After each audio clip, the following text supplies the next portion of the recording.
There's all sorts of things that go into growing a crop, but we can't just grow the same crop year after year.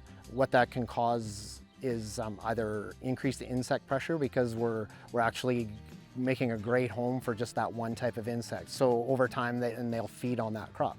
Things like grasshoppers in wheat. If we continually grew wheat, we'd have grasshoppers everywhere. So what we do is we rotate our crops using different, I guess, methods of how they grow and different things that the different plant types.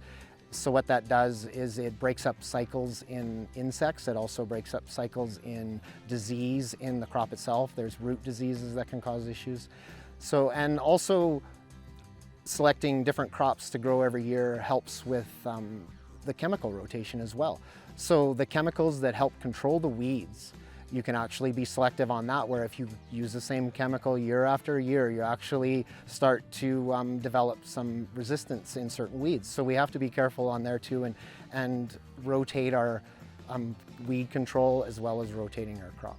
So in the past, there was a thought that if we worked the soil, so we'd go in with a implement that would go in and break the soil up. We would break it up for a full year and allow it to rest, and then the following year we would put a crop in. The thought was that it conserved moisture and it helped us control weeds. Over time, we've realized that what that did was it actually dried out the soil.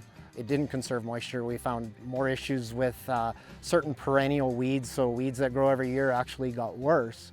So now we go in and we direct seed. So what that means is we grow a crop every year on that land. But what we do to help it not being just the same crop every year is we throw in different types of crops. So we'll grow wheat, and then we may put canola on that wheat stubble the following year. So we direct seed into it. We don't break up that straw that's remaining from the wheat the previous year. That helps cover the soil, helps conserve moisture. And then the following year after canola, I may put in barley. And then the barley actually does quite well on canola stubble because it's usually a little darker soil in the spring. It helps it grow quicker. And then the following year after barley, I'll put in a pulse. So something like yellow peas or fabas or lentils. And on that barley stubble, I actually direct seed into it, put the pulse in it. I hardly have to put any fertilizer down with that pulse, and it does quite well. And then the year after that, I'll go back to wheat. And the wheat will do very, very well on pulse stubble because the pulses have not only supplied themselves with nitrogen, but they've allowed some of it to remain in the soil to help feed the following crop. And what this system does over time, it gives that land a break from each type of crop. And it allows it to do the best job of growing each one of those individual crops on the resources that are there. And we've just discovered that the continuous crop and direct seeding have helped us to become more efficient and once again pass that savings on to the consumers.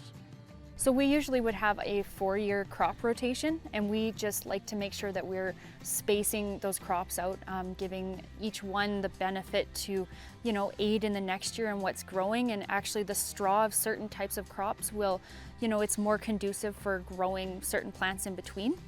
And provides a nice little growing environment for the next year's seed. We would have wheat, peas, canola, and barley, and sometimes alfalfa in that mix. And then actually what we're also doing is we're starting to integrate having our cattle go out there on the land through certain times of the year too, and clean up whatever's left over and a little bit of the biodiversity in there. Also on my farm, I grow quite a few different crops. Now all these crops work together. So things like pulses, when they nodulate, they actually produce their own nitrogen, so they feed themselves. So we actually don't have to put a bunch of fertilizer down with them. We only put a little bit just to start them. And then in subsequent years, that helps things like I put wheat on that pulse. And what it'll do is it'll help feed that, so I actually put less fertilizer on that crop. And also there's less disease, less insect pressure because we rotate our crops. It changes the environment around those crops, so it helps them to be more efficient, and they work together and over the years. So I have a 4 to 5 year rotation, so that really helps the crops to be more efficient and have less disease and less insect pressure. There are tremendous benefits to having pulse crops in our rotation. They end up gaining residual nitrogen for next year's crop, and they improve our soil diversity. And then also no-till or low-till farming, it really plays an incredible role in capturing carbon as well. because we are disturbing the soil less, and we have special drills that go through. And so it's a disc hoe drill. So it goes through and it breaks up the ground and it puts the seed in, and then it covers it back up.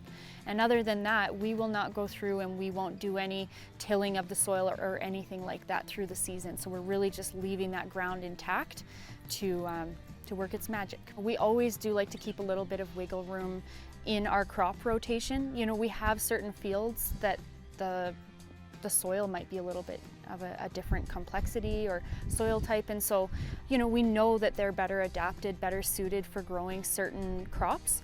But that being said, we do like to keep a fairly consistent rotation if possible, and so a lot of times, you know, we will take into consideration both of those factors, and if we can, you know, keep the crop that we had planned to grow there in rotation and just adjust for the nutrients that will be going in.